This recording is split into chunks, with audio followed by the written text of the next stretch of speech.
Hello, Yeshua Network, Nathan Wheeler here, owner of the page.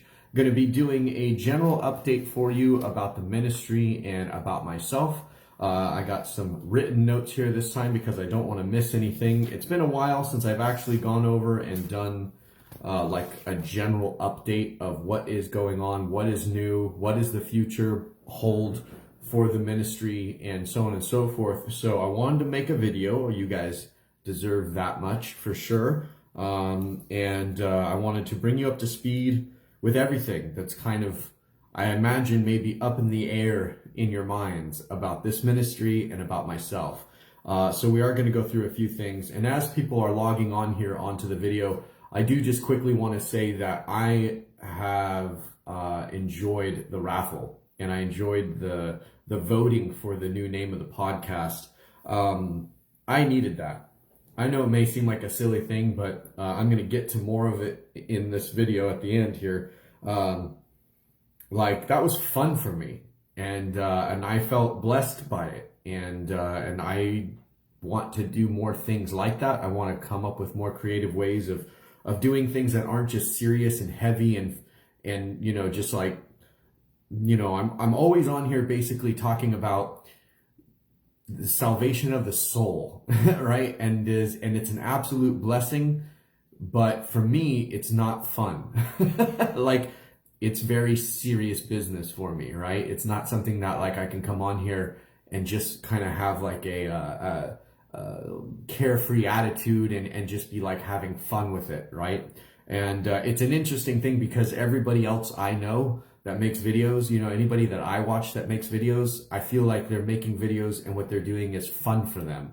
And it's not fun for me to do this. It's very serious. I have the weight of what I feel is, you know, the judgment of God on me. And so that was why the raffle and the voting for the podcast was fun to me, right? So while I am filled with the blessing and the Holy Spirit and the joy of the Lord, that's different than having fun.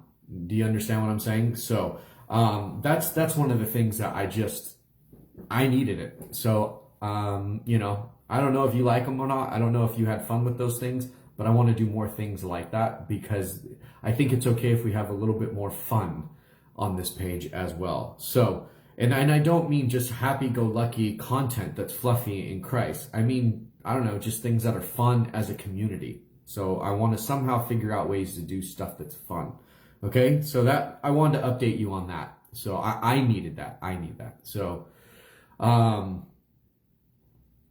right, let me see. I have my notes here. Okay, some of you are asking about the LA gig. Some of you have even donated. You donated so that I could go to LA and that I could look into this job opportunity that was there.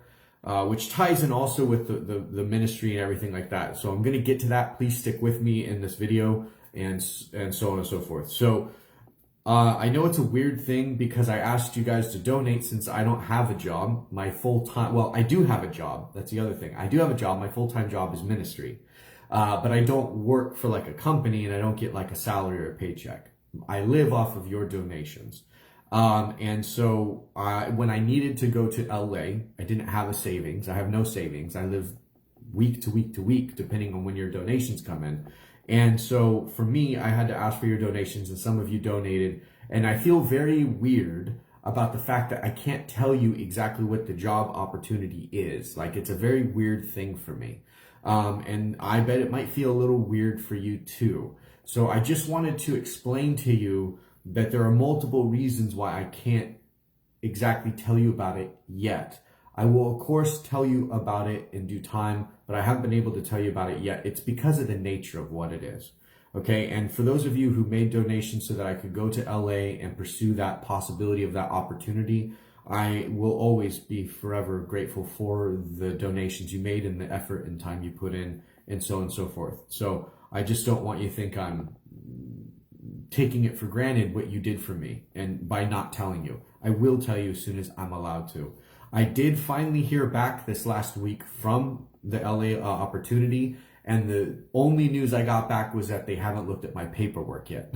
So the news is no news, and the fact that Thanksgiving is this coming weekend and the fact that basically LA shuts down until January, I have a feeling that there's not going to be any type of opportunity even close to remotely happening until maybe earliest end of January, maybe February.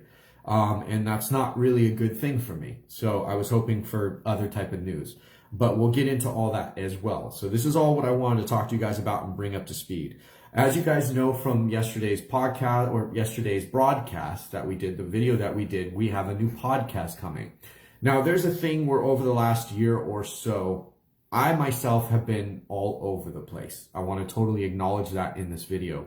For those of you who don't know, I was living on a farm, and part of my contribution to living there was working it and taking care of it and making sure that things were done.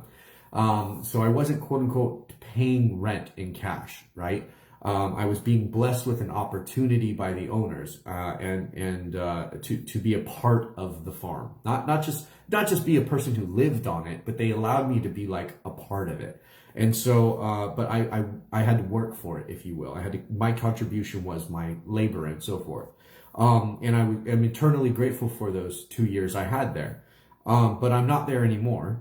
And now I have to rent a place, which is the place I'm in now. And I got rid of my truck, which got 9 miles to the gallon, and I now got a car. And so I basically just exchanged it, same payment, all that kind of stuff. So anyways, for the last year, my brother passed away. My family, basically, I don't have any more family left. I hit a really dark era of depression, and there was a lot of things that I was saying, a lot of things that I had to make choices on that I couldn't make choices on. There was a lot of opportunities, or I should say possibilities of different directions I was going to go. And so for some of you, you heard me say some things and explain some things and some ideas I had over the last few years. And you haven't necessarily seen them come up again, or you haven't seen me further explain them. So I wanted to just cover everything in this video so that we could all be on the same page, and so that you know what's going on with me, and so that you know what's going on with this ministry. So if you're asking too, why am I going to get a job, or why am I doing this job thing in LA? Like anybody else at my age, I'm not a young buck anymore. I have certain things that I've spent my entire life learning how to do and be good at. And if I have any hope of having a good chance of having a normal life, or a life where I can feed myself and have a future and savings and maybe even one day buy a house, I'm going to want to use those skills that I've spent the last 30 years of my life mastering, right? And that's going to give me the best opportunity to make the most amount of money that I can make, so that I can have the best kind of life that I can have. And I'm coming very late to the game by getting into it now. For those of you who don't know, I've been an entrepreneur since I was 17. I have been a successful entrepreneur, and of course I've also had my struggles as well. But my skill set is in entertainment, marketing, advertising, mentoring, and the Bible. So and acting and making movies. So and event production. These are the areas in which I'm an expert in. Outside of those things, I'm a moron. So if I was going to get a job, it'd be important that I get a job in those areas that I am succeeding at and excelled at, right? So that's the reason why the trip to LA, and that's the reason why it's not like I can just go and fill out an application somewhere and just get any old job. And I don't say any old job. I mean, I believe everybody understands who's watching this. You have a job that you probably have done most of your life, and you're good at it. And if you had to start over and go get a whole new career and a whole new avenue of income, for income, it would be very daunting, overwhelming, and you'd be starting at the bottom. And I climbed my way to the top of the industries I was in, so it would make sense for me to try to get work back in those industries, at least at the medium level, right? So I hope this is all making sense of where I was trying to get into and what I'm trying to do, and why I haven't just gotten like a normal job. But there's more to that to come as well. And I say a normal job, again, this is a full-time job for me. And that's another thing I wanted to bring up, is I know that one of the things, I'll just bring it up now because it just fits well. One of the things that I was talking about as well in the last year, especially after I could no longer live where I was living, so I had to move. And then when my brother died, I talked about selling Yeshua Network as just a way for me to be able to get a home. If you're wondering why I didn't sell it, because that was one of the things that was the only thing I had of any value to exchange for my livelihood. And I felt like I was being thrown out of my home, and I had a very short amount of time with no savings whatsoever for first and last month's rent or anything like that. I had no credit. I had no job for the last 5 years because the ministry has been my job, and I was living off of savings as well from my business that I shut down. So I didn't have any job background. Not one that I could really do out here in Nashville or Tennessee either. So that was why in my time where I was at, I was talking about selling Yeshua Network, was because it was that or be homeless again. And not this video is going to be positive, I promise. So if you stick with it, it'll be a positive video, but till the end. Many of you don't know that I was not you may not know that I was in this last year after my brother died and after I lost all my family, basically. And I was never married, I never had kids, but just my blood family, right, that I grew up with. After losing all of them, I was not in a psychological place to go and work for somebody after 5 years of just doing ministry as my full-time job, and after 25 years of working for myself. And being the boss of hundreds of people, right? The idea of me going in and just getting like a normal job, which I've done before, working at Best Buy, or I did IT for Shell Oil and different things like that. I have gotten normal jobs before, but the thing is that I was not in a mental place to where I was even able to function in society as a normal person.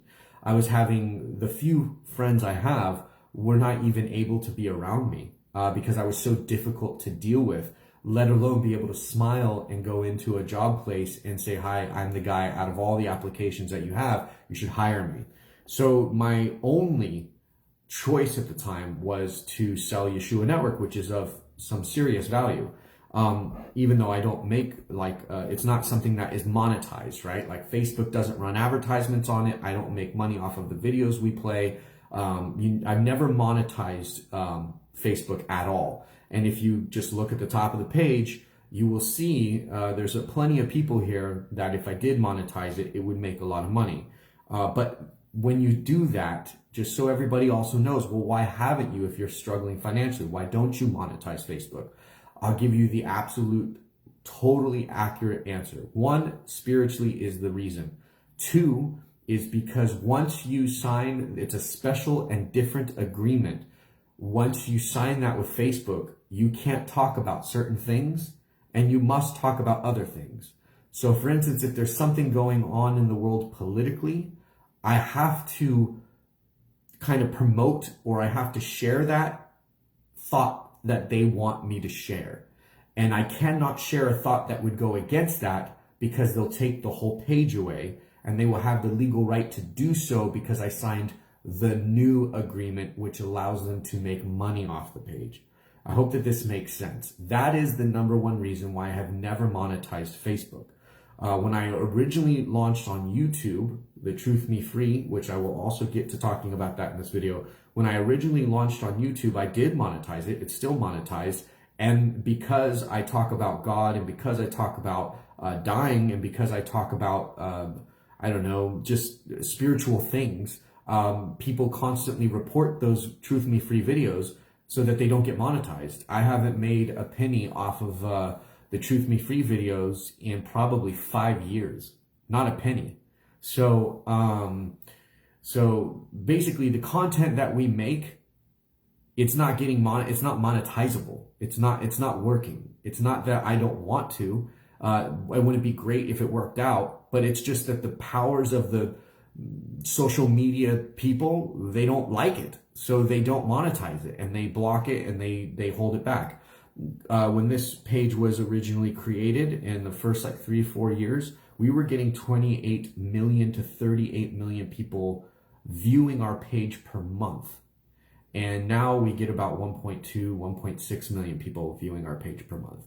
And that's all. We didn't do anything necessarily different. We did afterwards, but after Facebook changed the algorithm for people to view us, they stopped sharing our page. And once they did that, we just kind of closed everything off and we just stuck to the hardcore stuff. So I hope this is all also explaining why you've seen these kind of rise and falls and these changes, these seasons of my ministry. Like, why did these things happen?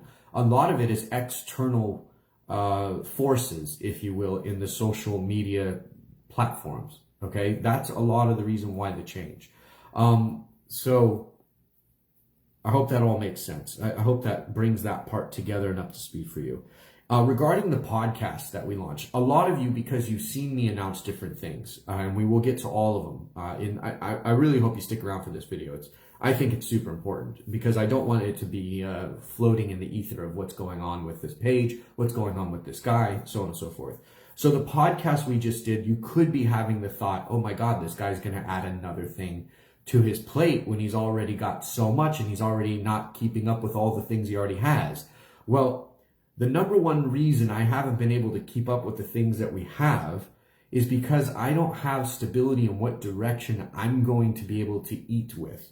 So because I don't have stability and an income coming from Yeshua Network, this job that I currently do, I have been looking for another job. I've also been trying to scrounge up pennies and do what I can and do little odd jobs to pay my new rent, which I didn't have rent before, to pay my new car bill and my new insurance, and my insurance is higher than it was before. I am saving a lot of money on the gas with my car, which is super awesome. But you know, I have new expenses. I have gas and electric, which I didn't have before, and I have trash, and I have all those other things that I have to pay for that I didn't have before. So there's all these type of things that I've been looking for a job, and that's a job in of itself. If anybody's out there in the job market looking for a job, you know. And then I found an opportunity came my way, which I will one day tell you about, that happened in LA. That's no answer right now until maybe January or February. There's nothing I can do about that. So now I have to survive for the next three months, basically, for sure. I know for sure. It's a holiday season, so there's that. So you're thinking to yourself, why is he doing a podcast if he's all over the place and he doesn't have, he's still not fully doing all the things he talked about? Well, the podcast that was just created, that we just kind of announced, is not me. It's you. It's you guys. So there are subscribers just like you who are watching this, who've gotten together and who have made up their mind that they want to help this ministry, participate in this ministry, and fellowship within this ministry. They could fellowship anywhere in the world. They could fellowship on other churches or they could start their own ministry pages if they wanted to. But these people have decided that they want to fellowship here. And I thank the Lord God that he has blessed this ministry to be a place where people feel comfortable and prefer to fellowship and minister unto one another here rather than somewhere else. I think that that's a huge testament of what God is doing here and to the love and the flow of grace and mercy and friendship and openness that we have here. And so I wanted to make sure that everybody understands that it's not another Nathan Wheeler podcast or another thing that I'm doing. It's a thing that you guys will be doing, and we'll go into those details. There will be some people who host, there will be some people who co-host, and there will be some people who will come and give testimony about how God worked in their life, the testimony of how they came to God or onto Christ, and also testimonies of near-death experiences or anything like that. Like all sorts of things. It's not like the podcast hasn't got like a niche, like a thin niche. It's an open kind of forum, and the work has already been done to design the kind of the format and things like that. It's going to be ironed out as we go, but it's important that you guys understand that it's not something that I'm going to have to do necessarily a whole lot with once it gets going. In the beginning and starting it up, I'm going to be involved. I'll oversee it, of course, and everything like that. And I'll be on some of them. But I want you guys to know that it's not about me. It's not about just another video series I'm going to be making. It's actually a podcast that you'll hopefully be joining us in making. So I will be overseeing it, but that will, if you're wondering, like, how am I going to fit it into my schedule? Well, this is why. This is why it's a little bit different. I do want to take some of the things I'm already doing, my questions and answer videos, my general fellowship videos, my EBRTs, any kind of topical videos that I make when I feel like there's something going on in the body of Christ here. I want to start making those podcasts as well. And if you guys are asking the question, why now, why not before? Well, a lot of that has to do with Twitter X, now that Elon owns it. He doesn't do really any filtering, right? He doesn't kick people off for saying things that maybe he doesn't agree with. And so we want to really promote, and we want to really work towards getting it over there and kind of using that as a new platform that might be even more of a center for us. Now, obviously, our major audience is here at Yeshua, at Facebook, Yeshua Official, so we're not going to get rid of this, but we want to move a presence over to this platform that will be more gracious and kind to us and not filter us and not, you know, maybe possibly, I don't know how to say the wording, but, you know, stop our viewers from seeing our content when it goes, if you're a subscriber, you should be seeing it when we post. 99.9% of you, 2.6 million people, are not seeing it. Maybe 100 to 300 people are seeing it as it goes live. That's not how it used to be. It used to be by the hundreds of thousands. So that's what we're wanting now that we have this new opportunity with X. We want to, it's called Twitter X, right? You know, we want to be able to utilize that. The other thing is that I know that when people some people don't watch our videos, they listen, whether they're listening to them in the car on the way to work, working out, on their walks with the dogs or something like that. And the video will use up their data on their phones or at their homes and things like that. So, you know, not everybody has unlimited data. And so I find it to be an important part of ministering on to my brothers and sisters that we offer a way for them to hear our videos and our podcasts without using up the data. So a podcast is great for that because it uses very, very little data. And so that I feel that that's an important thing we need to do. And now that these sisters and brothers have come together and motivated us to do what now we are calling the Yeshua Family Podcast, that means that it's not all on my shoulders to do it. So it's a perfect recipe for success because it's not on me to make sure it's a success anymore. So that's a blessing. So once again, thank you for all of you who have stepped up and come to me with this. I really appreciate it. TMF videos. As you guys know, the Lord had spoken to me on the way to my first class for the prison ministry, and he said that I could make the next Truth Me Free video in the series. And I know some of you, all of us, myself included, have been waiting a long time. So you may be asking, why haven't you made the next video already then? Number one reason is I am not set up in my new home to make that video. And that may not make sense to you. You're like, well, what difference is it? You're making a video now. If you haven't watched those videos, they're very different than any other videos I will ever make, unless the Lord keeps telling me to make more of those videos. But they're very different. They are a special type of video to me. I don't want to be weird in this video for people who haven't watched the video series, so they won't understand what I'm about to say. But they're literally God-like appointed videos, where this isn't a God-appointed fellowship, right? Those are videos where I have to say certain things about certain things, and I have to say it in a certain way. So I have to be in such an unbelievable in tuneness to the Spirit, and I have to be in such a spiritually and psychological strength is the only way I can tell you this.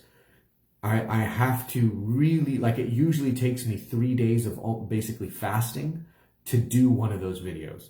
So in other words, it's like going out into the desert and meeting with God. Like that's what it's like for me. My nose is tickling. I'm telling the truth. That's what it's like for me to make those videos. These videos are more like me having a conversation with friends, so I can get on here and I can just be chill, and my desk can be a mess. I got my papers with me and whatnot, but that's not how it is for Truth Me Free. So I say that to you, not to say that I intend for it to be pushed back any further. I am working on myself, which is what this video is. It's part of me going through my process to actually get psychologically ready, prepared, both in life and in ministry, and to do the Truth Me Free series.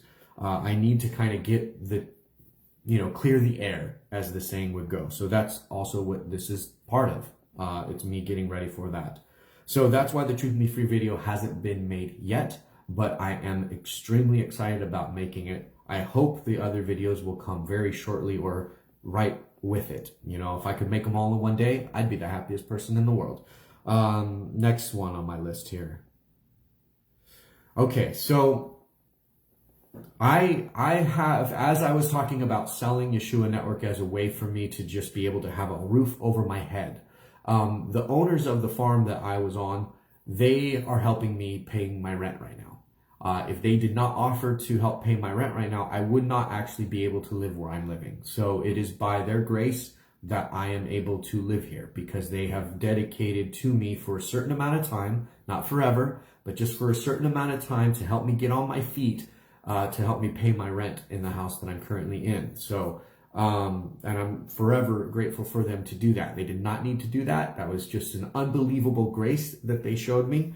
And so that is another reason why I have no intentions on selling Yeshua Network. I am also not in the deep, dark place that I was, where I was desperate, where it was between me and homelessness or selling Yeshua Network. But I would, of course, keep Truth Me Free. I wouldn't dare sell Truth Me Free. You can't. So it's impossible. So for those of you who were wondering about all that, I have absolutely no intention on selling Yeshua Network. I have every intention on trying to beat the clock and get on my feet and get some type of income coming in, so that when the money doesn't come in anymore from those folks who are helping me pay my rent right now, that I will be able to pay it on my own. But there needs to be something that happens over the next few months until I can get a job. So I'm going to be making videos until then, until I get a job, asking people to make donations on Yeshua Network. I will never use the word tithe. I know that may seem like just semantics to some people, but I will never use the word tithes. But I will be saying, hey, you know, maybe I'll be short. I'll be coming up to the end of the month and I'll be short, and I'll be saying this is the amount I need. If there's anybody whose heart is on it, who wants to take care of that missing piece that I need, thank you, right? The show will always go on. We will always do EBRT, which is Entire Bible Read Through. Sorry when we use that short version. EBRT is the initials for Entire Bible Read Through. That will always be the case. The 22nd, hashtag Be the Light, will always be there. I will try to do Q&As whenever I can, even if I get like a job. But I wanted to say that I'm gonna get to all that part at the end of this, because this is all kind of leading to also why you may have heard me kind of speak about my struggles about being in ministry, not my struggles to do ministry necessarily, but about being in ministry, and why would a minister or somebody who's in this this life choice talk the way I have talked over the last few years. I'm going to be explaining that as we continue to move forward in this video as well, because I feel like that also the air needs to be cleared about that. So just a heads up, you're going to be watching me make videos saying, hey, I need donations. I hope that you guys will all show grace and mercy on me. And I know that's not a normal thing we've done here over the last 10 years. I know it can make your skin crawl, but I promise you this, it doesn't make anybody's skin crawl more than mine. So I explained that the previous owners are helping me with my rent. I have no intentions on selling Yeshua Network. Why isn't the website done? So the website to me is like, it's a lot like Truth Me Free. It's not just a landing page where it's like, hi, you know, Yeshua Network, Truth Me Free is a ministry with Nathan Wheeler, and this is where you can read about it, and everything that I've already worked for and worked towards, I personally have done, like the coding, I've done the programming, I've done everything to build the site. It's about 80% done still. So you're thinking to yourself, well, it's 80% done. I know some of you are sitting there thinking, why isn't the last 20% done? The reason why the last 20% isn't done is because technology has changed since I've started it. It's been that long in the works. And that means I have to go back and I have to take out some of the apps that I use, and I have to find new apps, relearn how to use those apps, go back in and then redo it. And some of you may say, why don't you hire somebody to do it? Well, if I have to hire somebody, it means that that's more money. I don't even have enough money right now to pay my car bill. So how am I going to ask you guys to raise more money to finish the website that I've already worked 80% on? And then every single time it needs to be updated, I have to hire somebody to update it. So it'd be just better for me to build it myself, know how it works, and be the one who updates it as it's needed, to upload the content on it as it's needed. But the truth of the matter is just handling a website like what Yeshua Network is here on Facebook is in of itself a full-time job. And I'm not talking about the ministry part. I'm talking about just managing the website is a full-time job. We have over 1,000 videos. We have over like 4,000 or 5,000 hours of content. We have over 1 billion hours of views. That's how much content we have here at Yeshua Network and Truth Me Free combined. And it's a lot. And so to do that justice with our website and to monetize that, or not monetize that, what's the word I'm looking for? Organize it, like make it so it's streamlined, make it so that you guys can search for a topic and that video gets found. That's like normally a company does that. You know, normally these ministries have a team of people who they pay and stuff like that. And you know that I've had this struggle with it. And so the reason why the .com is not made yet is because every time I sit down and I even look at it, I have a panic attack. I get so overwhelmed knowing how many thousands of hours it needs, how I need to totally relearn new technology. I'm already exhausted every single day I wake up. I have a whole bunch of things going on in my life that I don't talk about. And the idea of me looking at that and then thinking how much needs to go into it, and I still have to do all the normal things, and I still have to do the ministry, and it's super overwhelming. I was hoping that there would be a break in my life, a good break,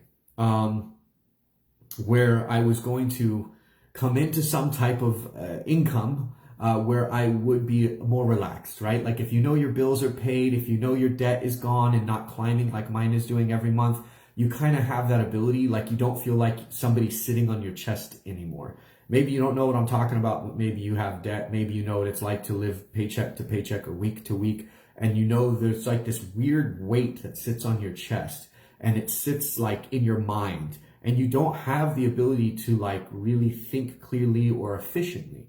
Every thought is like a battle inside yourself.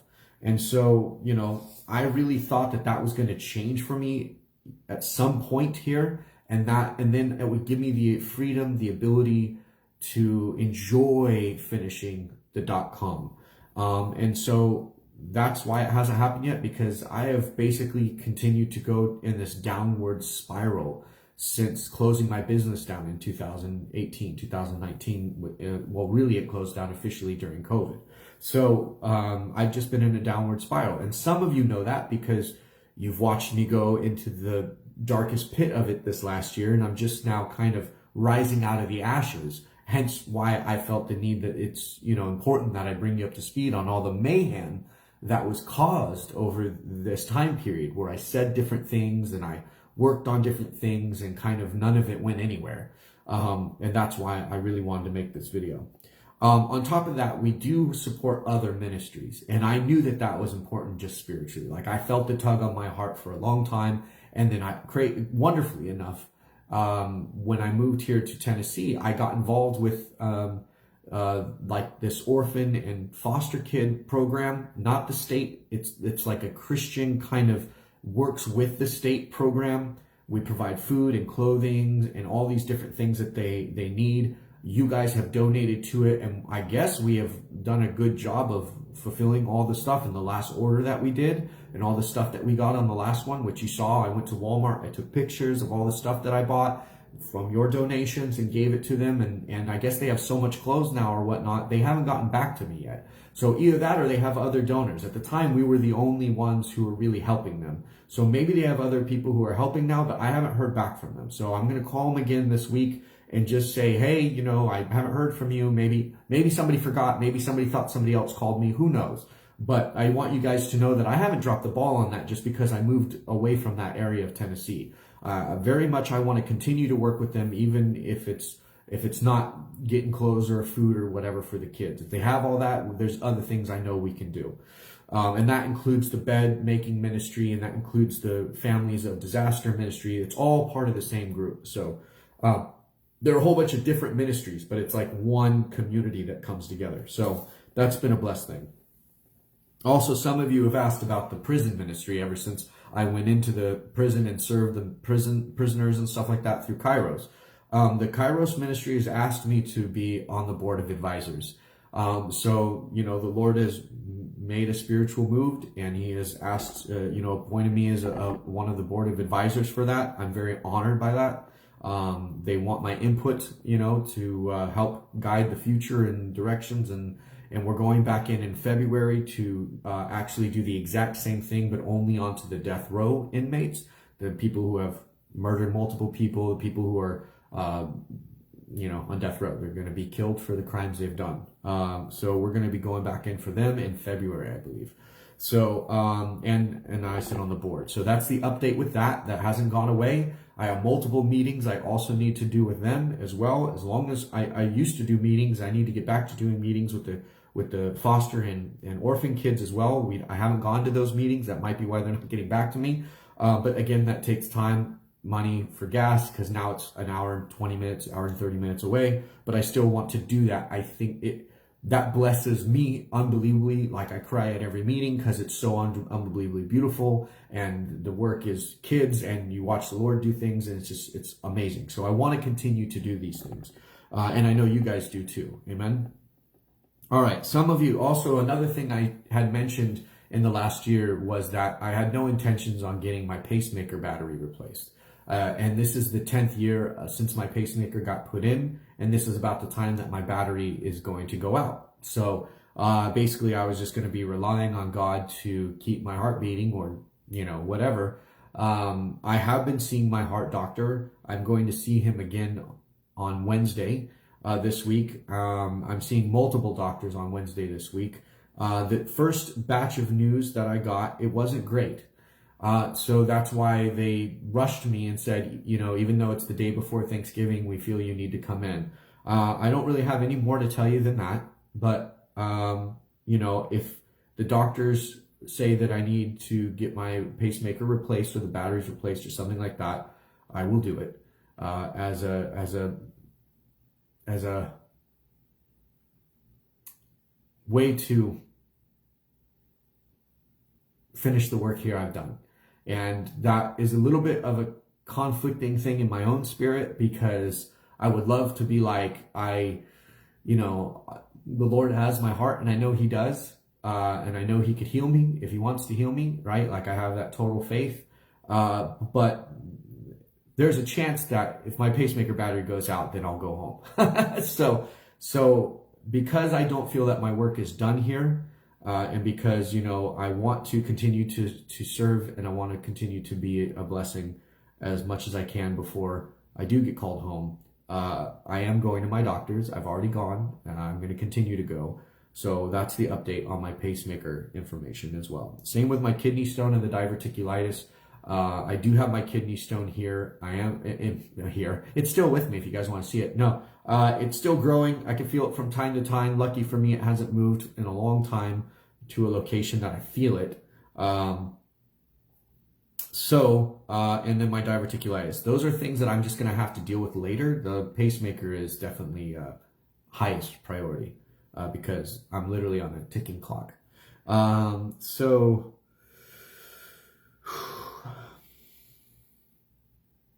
Okay. Also, I want to talk about, some of you got together and you created a group that does like dedicated, you donate to this ministry once a month, right? You have done an autopilot thing where you donate anywhere from, I don't know, $20, $50, or whatever it is. You donate a certain amount of money to this ministry every month. And I'm grateful for you. And I don't want the people who aren't part of that group thinking that it's 1,000 people or, 500 people. It's not. It's like, maybe 15, 16, 20 people. And I'm grateful for every single one of you. And so I just because I think that people see the numbers of the size of the follow or the subscribers here at Yeshua Network, that they think that, if there's half of these people are giving me $1, that I'm making millions of dollars a month. And the truth of the matter is I have a car payment and insurance coming up, and my car's transmission is acting up. So that needs to be worked on, and I don't have the money to pay my insurance this week or my my car payment this week. And it's just that there was some people who were donating that can't donate anymore, so I'm a little short this month. So I don't know if anybody wants to make an extra donation. If you can, cool. I know that you make donations to other ministries and things like that, but if you are blessed by this ministry and you want to help me this week, which I know is the worst timing in the world for Americans, especially because it's Thanksgiving and Black Friday is coming up. Everybody's pitching their pennies to go buy the deals. But you know, this is part of what I have to do in order to keep being me, so I can keep being a blessing here and be blessed to be a blessing here. I hope this makes sense. It's very awkward for me to talk about. So there's that. And then, but on that topic, you guys had gotten together to create that group. I didn't ask you to create that group. That was something you did on your own to help me to make sure all my bills were met. So I want to promote that more. It's just weird because I feel like when I promote that, people think I created it, right? And so it's a thing I have to work out. But on top of, instead of trying to figure out ways, which many of you have done, Mark is saying, how short? I'm short the whole thing. With my transmission being fixed, it comes up to $1,250. That's how much I'm short with my transmission needing to be fixed. So, and my car is both electric and gasoline. So lucky for me, it's gasoline and electric because I can drive on the electric only and I can get around on it. If I drive on the gasoline part, it doesn't want to go anywhere. So I'm very lucky I have a hybrid car because that's how I am getting to the grocery store, which is in the short distance that the plug-in hybrid part will go the distance of. Other than that, I can't get anywhere.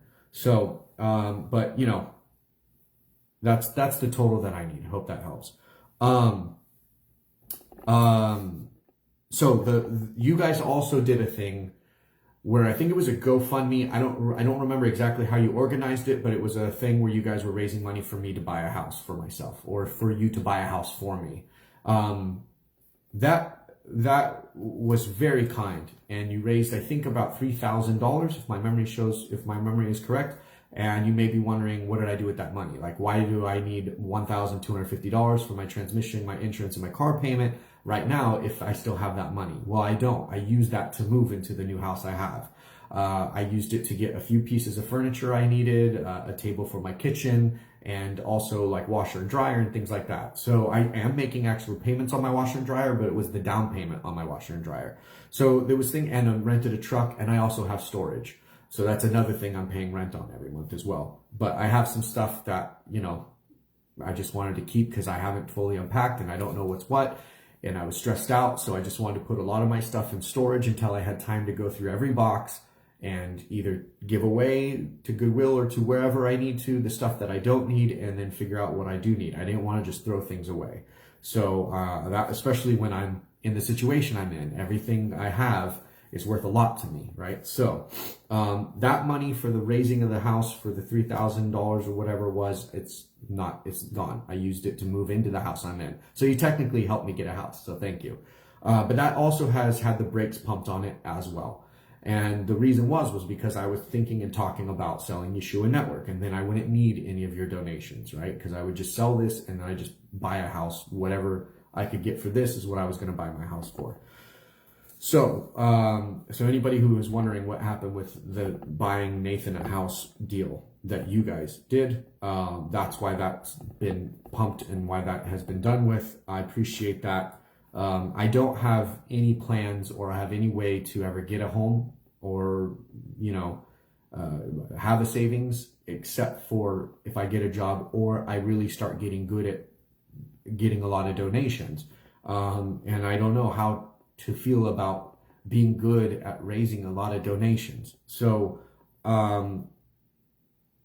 we'll get to that part in a second as well. So this leads to what I started the video off. Maybe you missed it, but if you did, go back and watch the beginning, and because I talk a little bit about this. I am one of those very strange, I think, ministers, right? I probably complain about ministry maybe more than any other minister I've ever watched, I've ever heard of. The reason I complain is because because I don't have a stereotypical ministry and I'm kind of alone.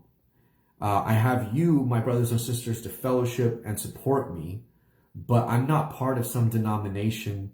I'm not starting a new denomination, so I don't have underlings who like are under me and learning from me and encouraging me and always there for me. You know what I'm trying to say? Like, I'm like a lone wolf. And I have Alex with me on EBRT, but he's not really involved in any other part of the ministry because that's all he can give himself to, because he has a job and that job asks a lot of hours of him, and he has a family and that family has a lot of hours that needs of him as well. So, but also Alex is a new believer and he's a great friend.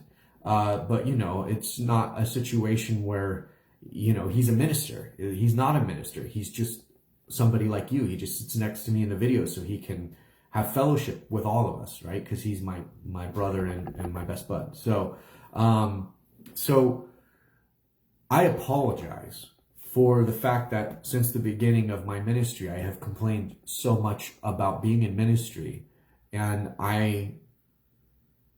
the bane of my existence has been that God has clearly appointed me to this ministry. Whether I'm good at it or not, you know, that's for you guys and him to decide. But he's blessed it in many amazing ways.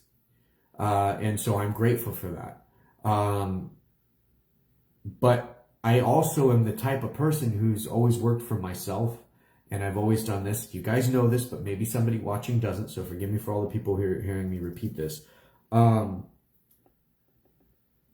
I come on to the videos and I do the entire Bible read through and I see everybody fellowshipping and I see people giving comments and I see people being like, oh, hey, the Strong's Concordance word of it really means this. Wow, how much more clarity do we have? Or I watch people post their pictures with their candles on #BeTheLight every month. And you know, we go through Q&As and you guys are like, wow, I've never heard somebody answer that question like that. It makes so much sense now. Thank you.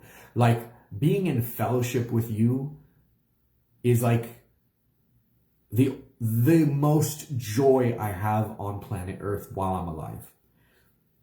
And then when I log off the camera, like when I turn off the camera, it's back to administration stuff. It's emails and comments and making sure that the pornography that people try to spam on here is removed immediately, and all the other bad stuff that you guys hopefully never see because it means I'm doing my job.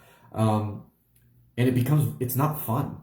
It's not necessarily spirit-filled, right? It's the administration part of it, right? And so for anybody out there who's like an admin of a church, God bless you 3 times over. Because I know that it's truly like a thankless job. So the other part is that normally a pastor who has a lot of people that he's blessing or she's blessing, you know, if they're blessing people, there's some type of financial back to them for the work they're doing, right? Because the Bible says it's the laborer deserves their wage. But I myself have been the one who has been conflicted about asking of the tithe, not tithes, donations. And so, so I've put onto myself my own, worst enemy. I've been onto myself my own worst enemy. And I'm in the situations that I'm in, because I wanted to provide the world a ministry where donations was never even brought up. Because when I first started this ministry, I was able to do that. And I thought I would be able to continue to do that. But as the Lord pulled me away from my earthly jobs and businesses and moved me into this heavenly spiritual job, the spiritual blessings went this way and the financial blessings went this way. And so that's why you hear me complain so much, is because I have not been able to this entire time figure out a way to solve this riddle. And I was really always hoping. I woke up every single day and I would literally say to myself, not literally, but in my heart, in my hope, I would say to myself literally, today's the day God's going to work this issue out. Today's the day this is all going to come together. Today's the day something's going to break in my favor. And so it hasn't. And now with losing my last place of residence, and now in a place of residence where I am on a yearly contract and I have to pay my rent every month, and I am looking for a job. I have gone and done the job market thing. I have had my friend Alex help me with the resume. We're working on it still to polish it and change it, send it out to different people and things like that. And as I look at the jobs that I am qualified for, they're not jobs that are like 9 to 5s. They're executive jobs, or they're executive sales jobs. They would probably require not necessarily going into the office every day, but they would require traveling and things like that. Or I'd have to start a new business, which I don't have the money to start, so I'd have to go to work for somebody else. So I have to go to work for somebody else. So this is where like a lot of the complaining you hear from me. You know, I apologize. That's super lame that I've ever done that. Super lame that I put myself in that situation, and then I thought it was okay to complain to you guys. But the reason why I feel so, which is weird, because I only feel this way, let me explain this to you. If you don't know, the Lord told me, and I know how crazy that sounds, the Lord told me to have a ministry where I testify of the things He's doing in my life. I went back to the moment of my birth, basically, and I brought all the way up to speed in a 10 video series on Truth Me Free. That video series is still being done, which leads up to the day of my NDE. But since my NDE, the day that I died and came back, which was August 18th, 2013, my whole life has been recorded. So from that day on, every video I've ever made is technically my testimony of my life, my ministry, and what God is doing in it. So there is this move in the spirit in me that says, share with what you're really dealing with. Don't hide it. Don't sugarcoat it. Don't block it. Don't make the people feel like you're something you're not. You know, if you're having a rough day, tell them. If you're having a hyped up day and you're spastic about the Lord, tell them. You know, and I know that may have confused people, because since I worked in a church, I served in a church as an associate pastor.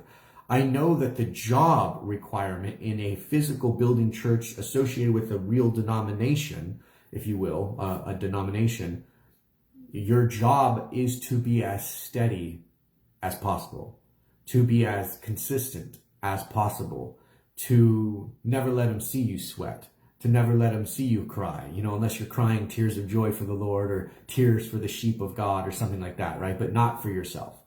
But that's not what the Lord has put on my heart. The Lord has put it on my heart to just be a giant, raw, open wound for you. And everything that I go through, whether it's the good stuff or whether it's the bad stuff, I've put it totally out there on the internet. And it has been something I would not wish on my greatest enemy. I know that what I'm doing in these moments, like I'm doing now with this video, I know that it is in line with the will of God and what He's called me to do. But when I turn the video off, as I had mentioned before, I have to now deal with the consequence of that choice. Whether it's my family, whether it's my friends, or whether it might be somebody I'm potentially dating or trying to find somebody to date. This type of thing that I do, where I show the good and the bad, I make friends.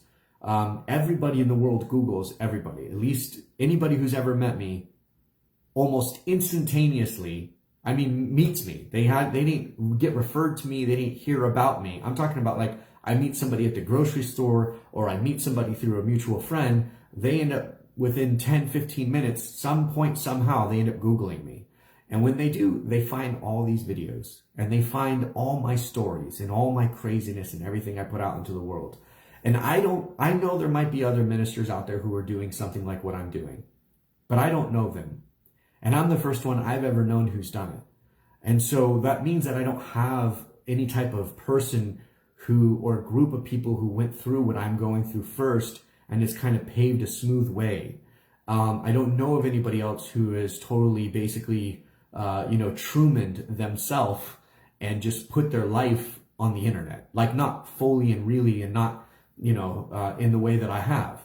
And I'm not talking about the Kardashians. That's very scripted and written, and it makes them look good, right? It doesn't necessarily make them look bad, right? It's all about them making bazillions of dollars and not making them heavenly treasures, right? So this is a very weird thing for me. And I talk probably too much about that as well. And I apologize for that as well. I just want to say that because there's not been a solution for me either, and it's getting worse because now people can just take my picture and they can put it into Google and then everything about me comes up. So even if like I just want to be a normal person and go out and have like a normal date, or I want to go and I want to hang out at a barbecue and be a normal person, like, not that I'm famous, but because there's so much thousands of hours of content about my life out there, anytime my face even gets a picture taken of it or anybody Googles me, not good, great, and wonderful, exciting, and wow, he's cool, and wow, he's a guy I want to be associated with, comes up. That also affects my ability to get a job. So, you know, these are all the things that I really, really deal with in like real life, like when the camera goes off. And so if you're wondering why I seem so happy and passionate and in love for God, which I am, and I'm super crazy in love for him and Yeshua, the Bible, like everything dealing with Jehovah is all the joy in the world to me. But it's also the only joy in the world to me, because this ministry has taken everything else from me. And that is not a statement that would normally want people to tune into you. I get that. But this is my testimony. So I have not known how to deal with these struggles because there's no book out there to read about these kind of struggles. And I don't have the benefits of normal fame, if you will. I don't have, nobody's given me free dinners. Nobody's given me free Rolexes or anything like that. Because I'm not promoting their products, and most likely they don't want their products associated with me. And I don't make millions of dollars from tickets I sell or CDs or books that I sell. So I feel earthly wise, I'm losing everywhere. Heavenly wise, I feel guilty because, and this is part of the angst that you see from me, and especially the last year.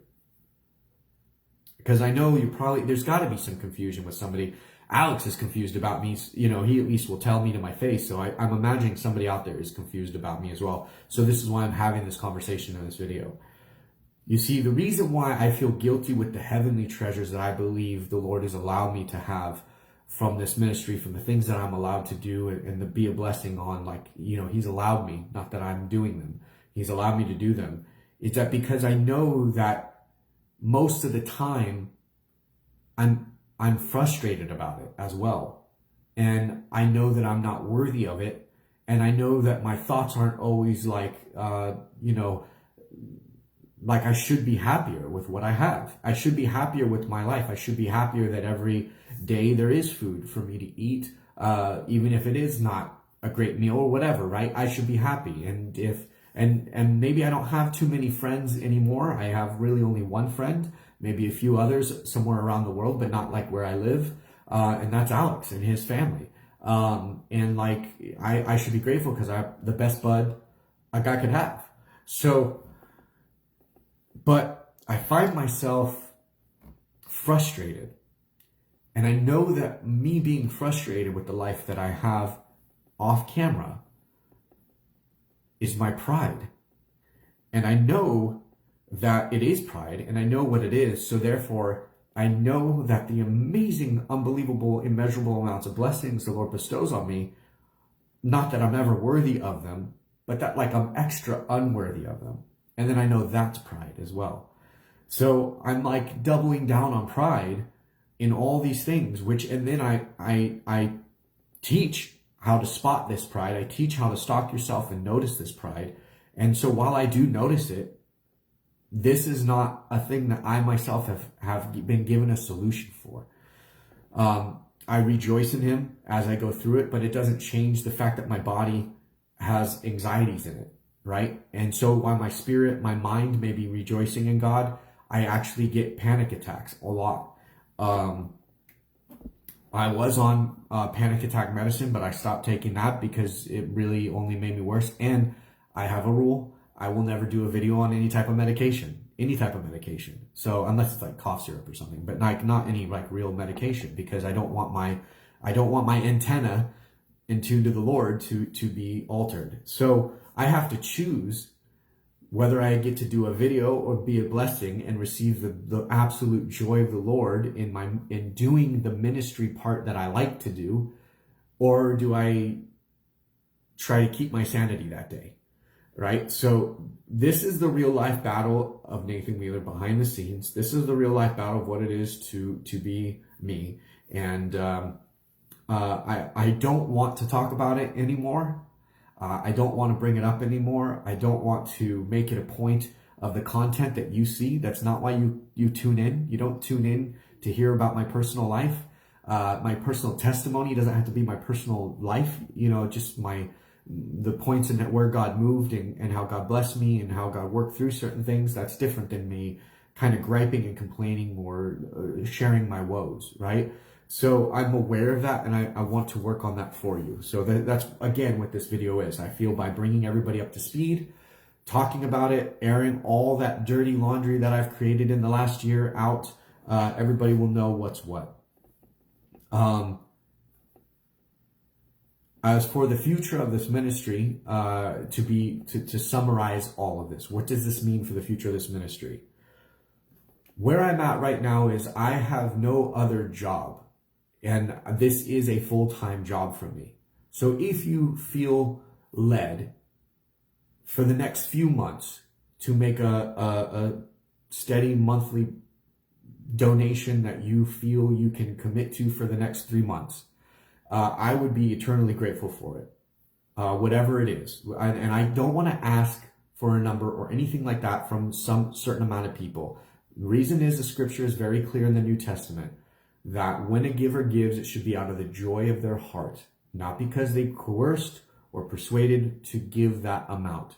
The amount should be between you and God. So that is why I'm just saying, if you pray about it, if you are looking for a place to sow into, if you see that this fellowship we have at Yeshua Network is something that blesses the kingdom of God and that matters to you, not by my doing, but by God's anointing and by your fellowship, then I would ask for help.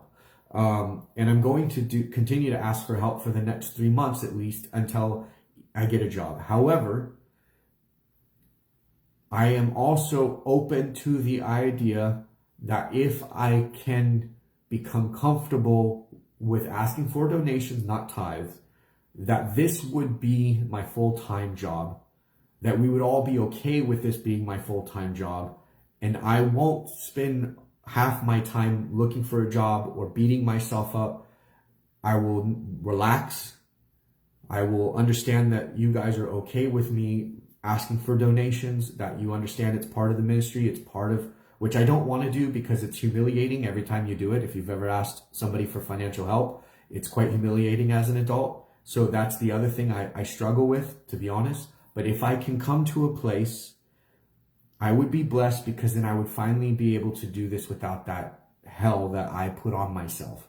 And this is the greatest thing that I could possibly do with the breath in my lungs and the beats of the blood through my veins. There is nothing greater, there's nothing more worthy of my time than serving the Lord, making videos, answering questions, talking about the gospel, providing an environment for you guys to also do the exact same thing, fellowship, pray, testify, all the things that we do here. There's nothing greater that I think I could do with my life. But if I can't eat and I can't pay my bills, I will be forced to do something else, which means that this will greatly change. I don't know how, but it will greatly change, because I just won't be able to do it anymore.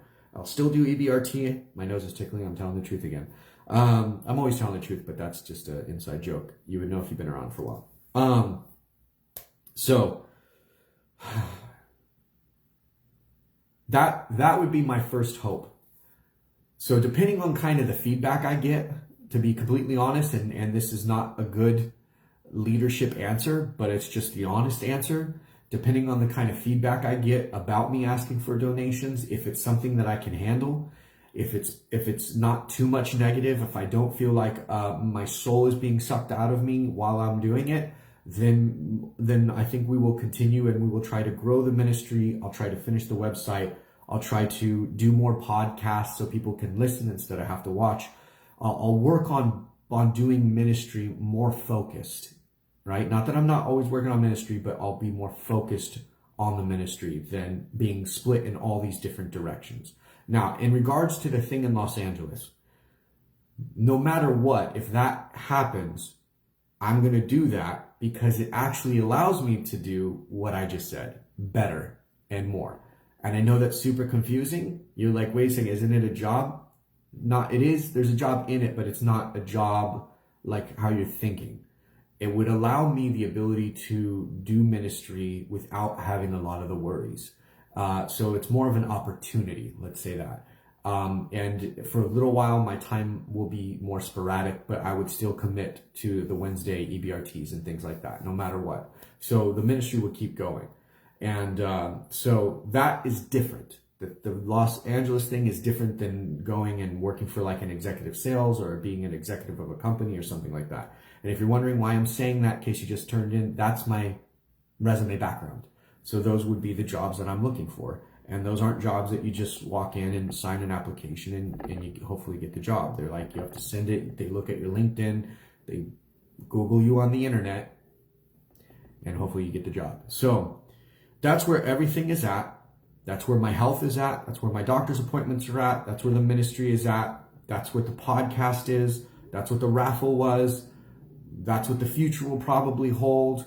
I hope that as you have watched this video, you might be able to go, okay, I can take a breather as a subscriber. I can take a breather as somebody who watches this guy.